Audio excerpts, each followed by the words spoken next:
ছাত্ৰ-ছাত্ৰীসকল আজি মই তোমালোকক ইংৰাজীত কেনেকৈ কথা ক'ব লাগে তাকে মই শিকাম দেই विद्यार्थियों आज मैं आपको इंग्रजी में कैसे बात करते हैं सिखाऊंगा तो ठीक है शुरू करते हैं এটা অসমীয়া বাক্য দিলো চোৱা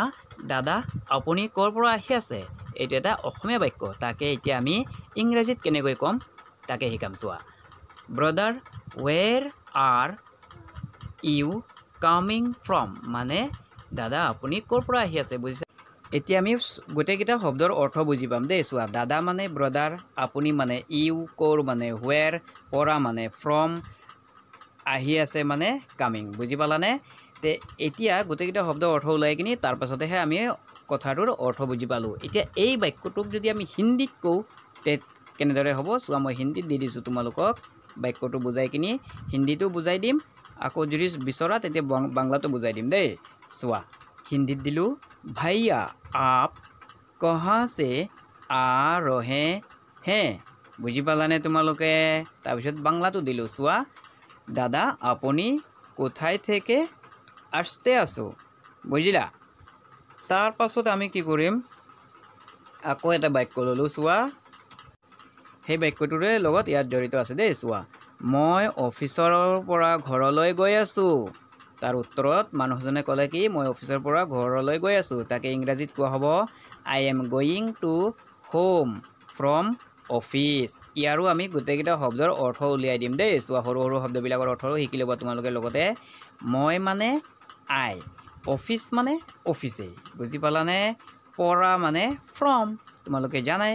তাৰপিছত ঘৰলৈ মানে হোম আৰু গৈ আছো মানে গোইং বুজি পালা এতিয়া গোটেইকেইটা শব্দৰ পৰা অৰ্থ পালোঁ তাৰপিছত অসমীয়া অৰ্থও পালোঁ এতিয়া হিন্দীতে বুজাই দি আছোঁ চোৱা मैं ऑफिस से घर जा रहा हूँ বুজি পালানে তাকে যদি বাংলাতেও ক'ব বিচাৰোঁ কেনেদৰে হ'ব চোৱা আমি অফিস থেকে বাসায় যেতে আসি বুজিলা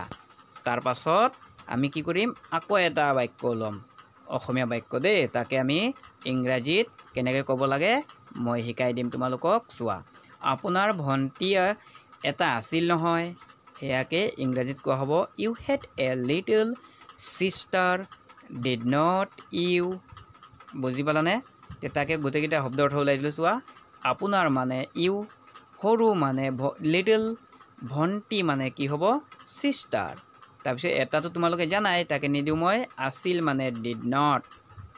নট মানে আছিল নহয় বুজিলা এই বাক্যটোক আমি যদি হিন্দীত অনুবাদ কৰোঁ কেনেদৰে হ'ব জানানে চোৱা মই আকৌ তোমালোকক হিন্দীটো দিছোঁ হিন্দীও শিকিব লাগে আমাৰ ইণ্ডিয়াৰ ভাষা হয় নহয় গতিকে চোৱা আপকে এক ছোটি বহন থি না বুজি পালা আৰু যদি কোনোবা বাংলা মিডিয়ামত হোৱা সেইবাবে আমি বাংলাটো দি থাকোঁ দেই চাবা আপনাৰ একটি ছোট বোন ছিল না দেখিলানে তিনিটা ভাষাৰ শিকিব লাগে তাৰ পাছত আকৌ এটা বাক্য দিছোঁ চোৱা হয় তাই এতিয়া 17 বছৰ বয়স মানুহজনে তাৰ উত্তৰত ক'লে তাকে ইংৰাজীত কেনেকৈ ক'ব লাগিব চোৱাচোন yes she is now 17 years old এইকেইটা এতিয়া শব্দৰ অৰ্থটো মই উলিয়াই দিছোঁ চোৱা হয় মানে yes তাই মানে she এতিয়া মানে now 17 to 17 বছৰ মানে years old মানে বয়স বুজি পালানে এতিয়ালৈকে তে এই বাক্যটোক আমি কি কৰিম এতিয়া হিন্দীটো বুজাই দিম তোমালোকক দেই চোৱা হা ও অভি 17 साल की हुई है বুজি পালা তাকে বাংলাত বুজাই দিছোঁ আকৌ চোৱা কোনোবাৰ দৰকাৰ পৰি যাব পাৰে বাংলাটো শিকিবলৈ হ তাইৰ এখন 17 বছৰ বয়স বুজি পালানে তোমালোকে তাৰ পাছত ইয়াৰ উত্তৰত আকৌ দিলোঁ চোৱা তাই ভাল আছেনে আকৌ সুধিলে প্ৰশ্ন বুজিছানে এইটো ইংৰাজীত কেনেকৈ হ'ব ইজ সি অল ৰাইট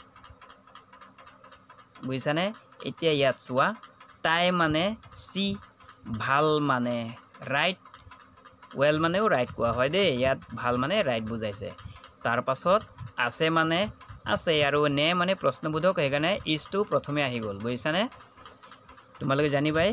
প্ৰশ্নবোধক কেনেকৈ যদি নাজানা মোৰ ভিডিঅ' বনোৱা আছে চাই ল'বা প্ৰশ্নবোধক বাক্য কেনেকৈ বনোৱা হয় ইয়াকে আমি হিন্দীত দিলোঁ চোৱা কিয়া वो ठीक है তাই ভাল আছেনে মানে হিন্দীত কোৱা হ'ব ও কিয়া वो ठीक है বাংলাতে সে ঠিক আছে তো সে ঠিক আছে তো বুজি পালানে তোমালোকৰ কোন ধৰণৰ ভিডিঅ' চাই ভাল লাগে তাকে মোক কমেণ্ট কৰি জনাবা আজি মানে সামৰি মাৰি লৈছোঁ লাইক এটা কৰি দিবা দেই